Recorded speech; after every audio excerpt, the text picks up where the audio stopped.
What's up, YouTube? It's Bianca J, and I'm here today with a prophetic message from the Lord. And so today's word comes from 2 dreams that I had. So about a week and a half ago, I had a dream. And so in this dream, I was moving out of this house, right? And so I knew that the house was totally empty. And so my mom was driving. She was parked in front of the house. She was in like this Honda Civic, but it was like an older Honda Civic, right? Like the 2-door one that the seat would kind of like let up and back, but it was like a 1990 Honda, so you know, a old Honda Civic. And so my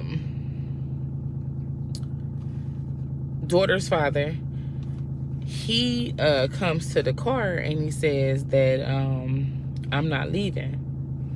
And so I'm like, well, we moving. Nobody's in that house no more. We're leaving. And he says that he's not leaving. And so I raised the keys up. I'm like, well, here go the keys. You want to go back in there? Here go the keys. And he was like, no, the door's already open, right? I'm like, the door's already open. And so he takes our daughter and he places her in the car with his best friend that passed away, his cousin, and her name is Lulu. So he puts her in the car with Lulu, and he says that, oh, they're going to go and see Lulu's cousin and her grandmother or grandparents that were in town, but they were going to go and see them. And so I began to ask my mother in the car, like, is UD7 in good hands going with Lulu? Like, should I let her go? But it wasn't my daughter at the age she is now.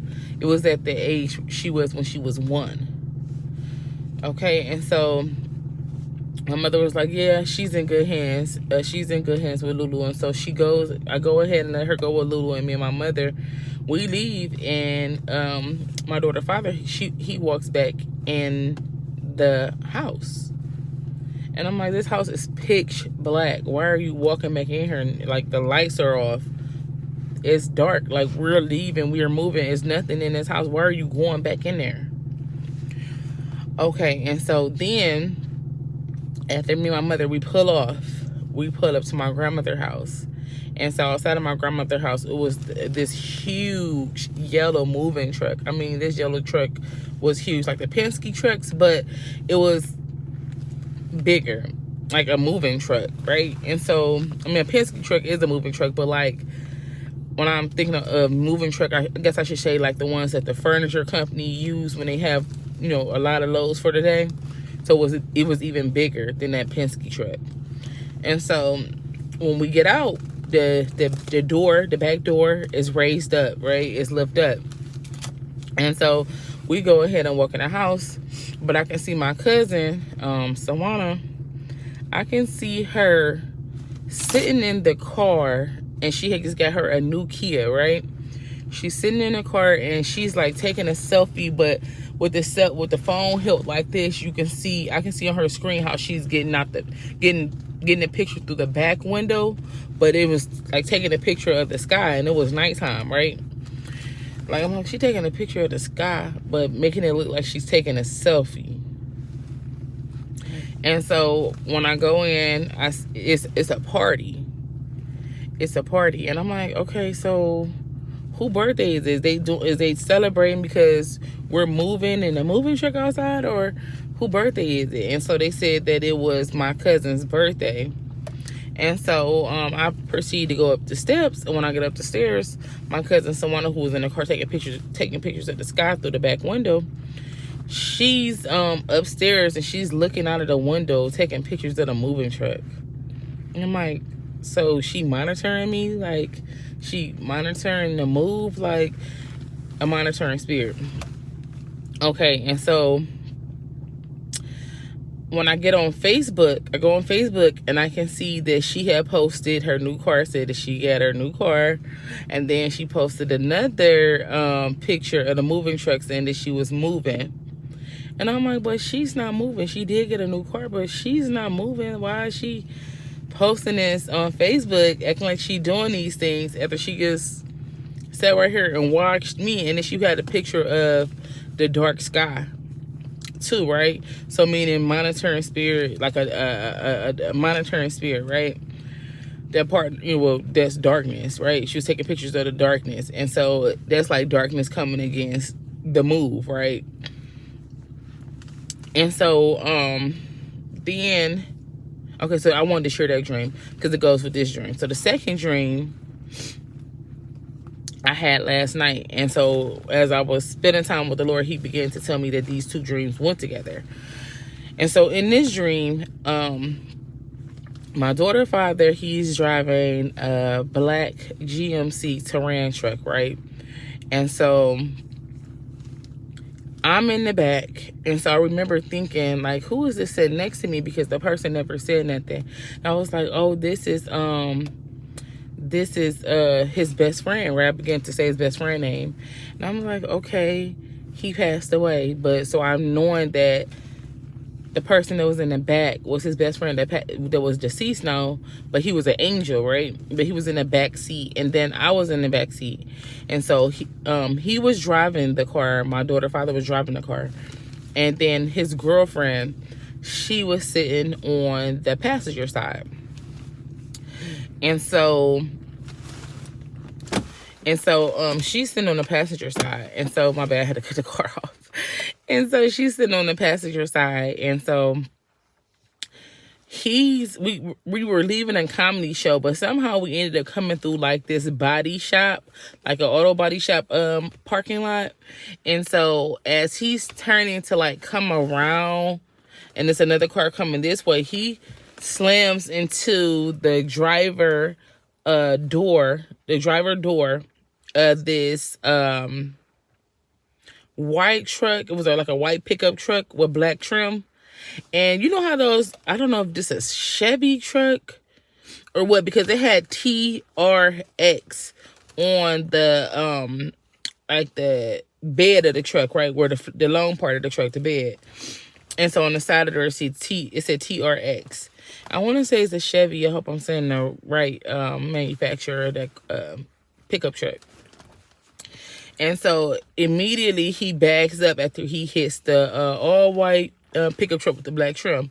He backs up. And so he looking like, he had just messed up because he had just hit this pickup truck. And so his girlfriend, she jumps out, and she has this gold purse on her shoulder, and she jumps out. And she says, oh, I have insurance. I can pay for him. I have insurance. She immediately just starts saying that she has insurance. And so all the people in the body shop who worked at the body shop, they came out. It was like, oh, this is a very wealthy man. Like, this was a man of royalty. This is a very wealthy man. Like, in other words, he hit the wrong person, right? Like, out of all the people you could have hit, you just hit the wrong person. This man is very wealthy. This man was of power, right? And so the man was God, y'all. And so the man, he never gets out of the car. He just sits in the car. And so she runs in and gives the insurance information. And so that was that part of the dream. So then the dream switches, and now they're picking the car up, right? Because she said she had insurance. So insurance was the prayers, right? The prayers that not only, I've prayed, the prayer she's prayed. It was insurance, prayer, fasting, multiple things that people have done on his behalf was the insurance for him crashing into this, having this accident. Like, he crashed into God. Like, that's him coming against God, right? But he had insurance. When God have you, stand in the gap for people, that's insurance, right? And so that my daughter's father is a prodigal, right? Okay. So keep following me, y'all. Okay. So when we, this time when the dream, shows it's 4 people, or 4 guys in the back and me. So one of the guys was my daughter's father friend that passed away, it was myself, and then it was his other 2 friends that are still alive, and they are also his best friends, right? It was like 3 of them. Well, all 4 of them was best friends. Okay. And so the 3 guys, the one being the angel, and then the other 2 that are still alive, and then it was me, right? So 5. So it's 5 of us in the back, and then it's the girlfriend in the passenger seat, and then it's my daughter's father driving the car. Okay, so so we getting ready to, we went and spent the block, and we was coming back into the parking lot because he had tested the car after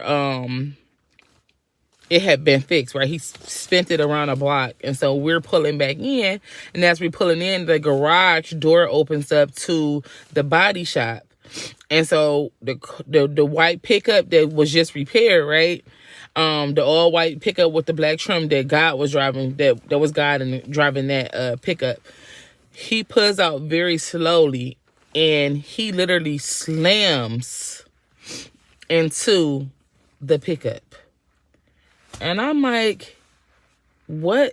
Like, you didn't see this pickup in front of you. This is what I'm thinking to myself. Like, this white pickup, you didn't see it in front of you, but he crashed head first. Like, he couldn't see God.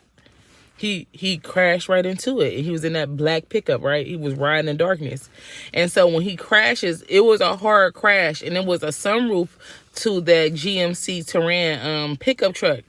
I was ejected from the car, from the back seat.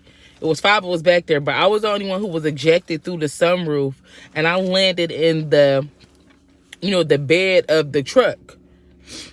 And I was like, okay, well, I'm not hurt, but I'm in the back of God's truck now.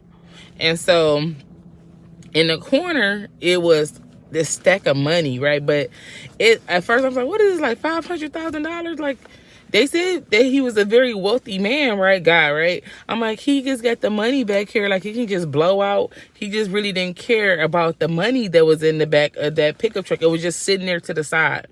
And so I was like, oh no, it was just stacks and stacks of 50s, like just stacked up, like band with the paper band thing around it.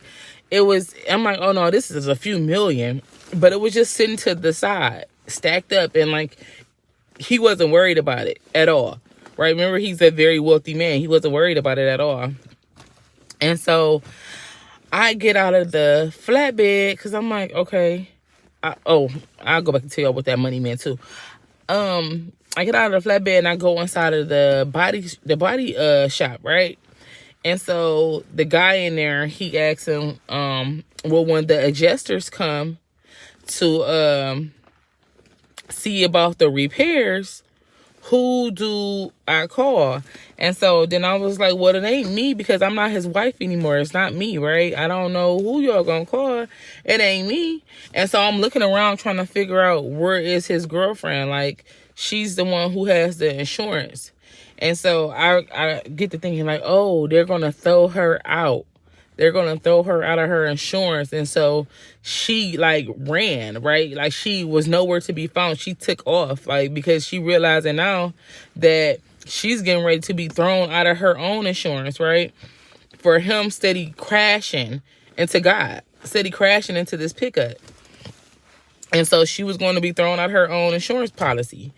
And so the man he hands me the pen, and then he hands me a pink slip, and he told me to write down the person to contact when the adjuster come. I'm like, it's not me though. Like I said, I'm not his wife. And so I start to write out a number, and I'm like, oh, wait a minute, I'm writing my number. I noticed that I'm writing my number. I scratch it out. And so then I change it, and I put my daughter's father number down. I said, you want to call him. Like, you're going to need to call him when the adjusters come.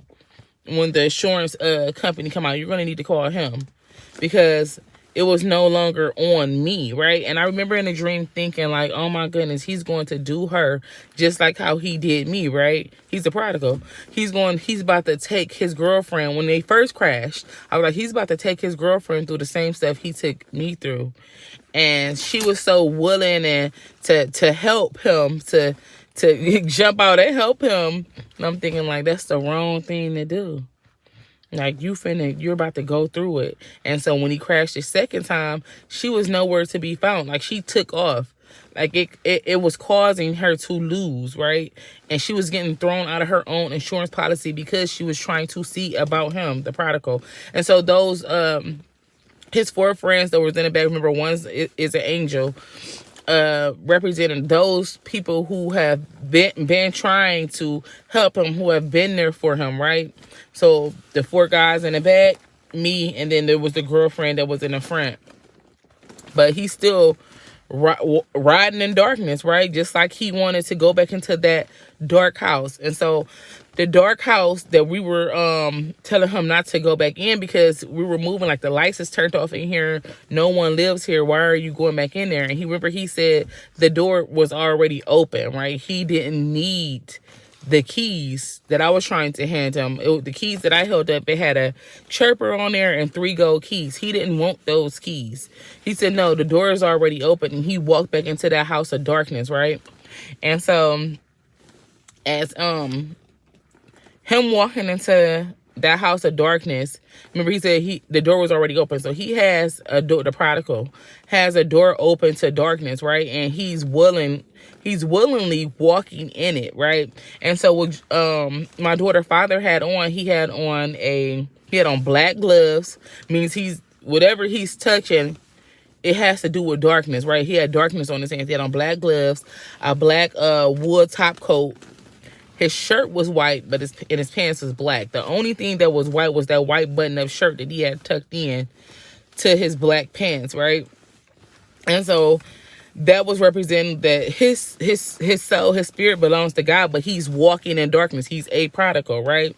And so that's why he's experiencing all of these things happening to him. So that was the first part of the dream. And then also, remember, I was talking about the big move. And so this was a big move for me to make, right? For me to make, me moving. And so it was also, remember, my cousin had that monitoring spirit. She partnered with darkness too. And she was in a Kia truck, right? A new Kia truck. And so that was my cousin, like I said, partnering with darkness. So she was taking pictures. She was monitoring my life, right? Like, things that I have been talking to God about, she was monitoring them, right? And she wanted the things that God was giving to me, right? And she was posting, right, the counterfeit, monitoring spirit. She was posting counterfeit pictures like this was her life. But she was really trying to steal what God had for me. And she was a monitoring spirit. Okay, now to get back to the second dream when we were in the car. And so again, the angel that had been riding with Joe Darrell, oh, well, I said his name now, had been riding with him and myself, right? So we are riding with him, trying to help him, and he is still riding in darkness. He's still a willing agent for the kingdom of darkness. Like, he knows God, but yet he's still walking out of the will of God. And so he's a prodigal. And so that's for a lot of those who God have had you standing in the gap for prodigals. That me being in the back representing the people that God have standing in the gap for these prodigals, right? And so they're still walking in darkness, but God had us stand in the gap. And so remember when he crashed the first time, the girlfriend, she jumped out of the car. And she jumped out of the car to hurry up and pay. She had a gold purse. And she jumped out of the car to pay, right? And so remember I said after I was ejected from the car when he crashed the second time, the money that was in that car on the flatbed, that money was what was owed, right? Like, she paid that. She paid that out of her insurance policy. That was what was collected from the first crash, and it was in the bed part of the pickup truck that God was driving, right? So that was what was owed to God. So those would be those who have been standing in the gap for the prodigals. That would be our prayers, us fasting, us standing in the gap for them, right? Interceding for these people, interceding for the prodigals. And so that's why that money was set to the side, right? Like, it wasn't inside of the pickup with God. It was on the outside, sitting in the truck to the side of the behind the driver's seat, but on the pickup on the bed. And so remember, I thought it was only 500,000. Like, it may look small. The things that we're doing, we may think that they are small, but they're really worth more, right? Because remember, I was like, I thought it was only like $500,000, but it was millions of dollars there. It just looked it small, like a small gesture. So us standing in the gap, the things that we have been doing, that God has been asking us to do for these prodigals, it may look small. It may look like it wasn't enough. It may not look like it was a lot, but God said it is a lot. It's more than what you thought it was, right? Those prayers are worth far more. That fasting was worth far more than what it looked like on the surface, right? Those stacks of 50s was actually millions, and I thought it was only 500,000. And so that was the insurance, right? The insurance for the prodigal, the prayers, the fasting, the standing in the gap. That was the insurance, and that was paid to God and was on the back of God's pickup truck, right? The one that God was driving, the all white pickup with the black trim.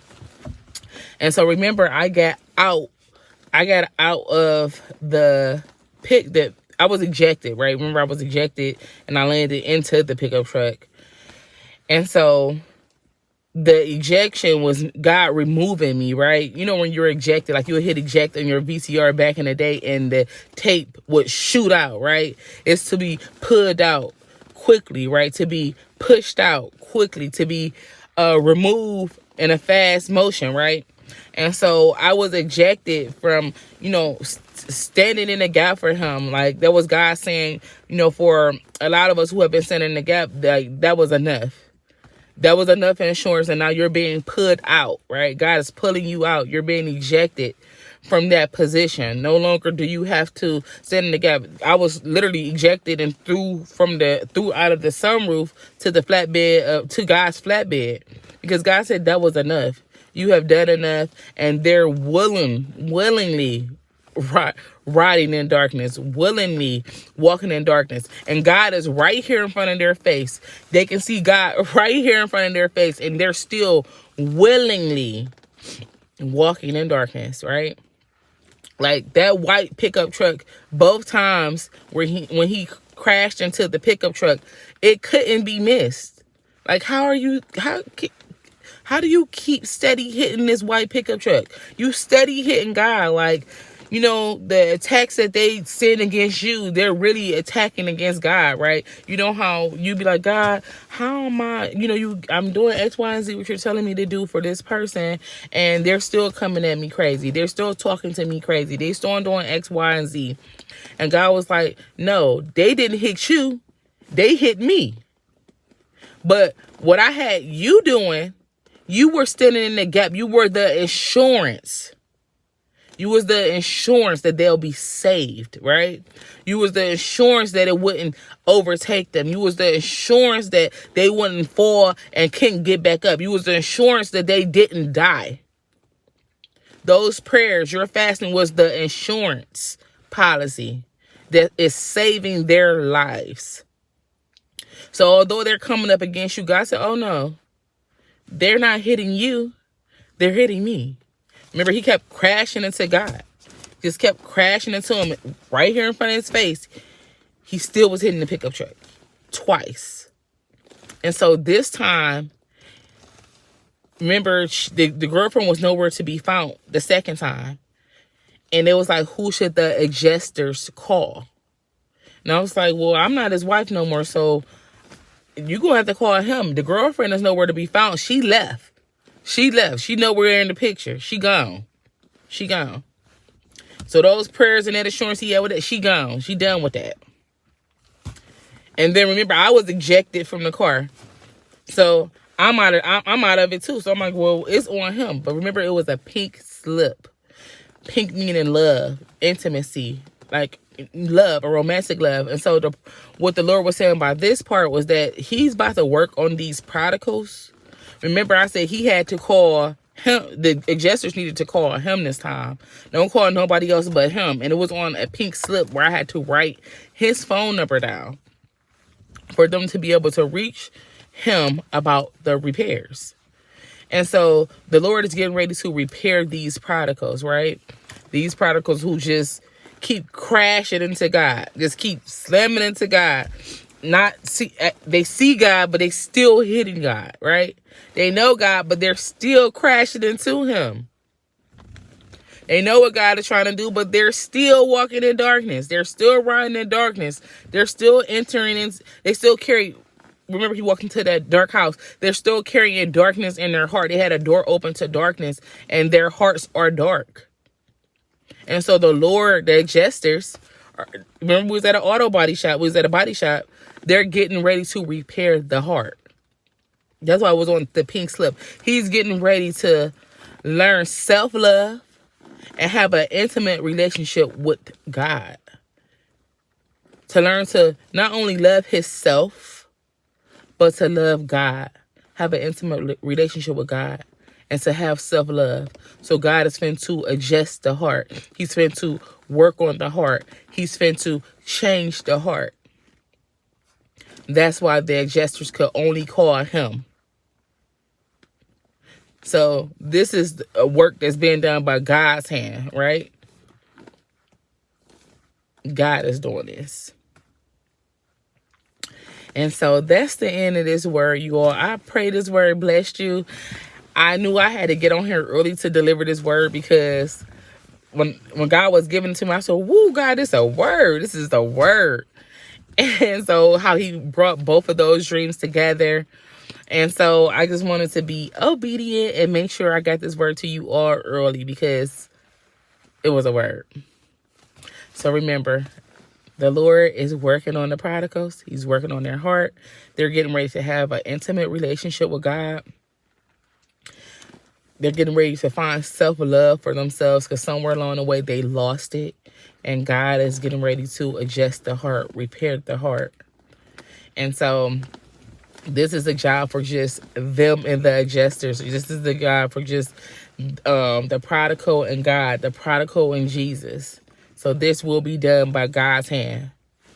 And so until my next video, you all stay focused and be blessed. And I'll see you on my next one. Bye. Ooh, I know it's dark. Hey, y'all. I know I just closed out the word, but the Lord prompted me and told me that I left out a part. And so it was a song that's been playing in my head since this morning. And it goes, 'cause the heart is a house of love, and I love. So that part may be for someone. And I thought I was done with the word, and the Lord was like, no, go back. He left out a part. And so I know that that has to be for someone. So until my next video, you all stay focused and be blessed, and I'll see you in my next one. Bye.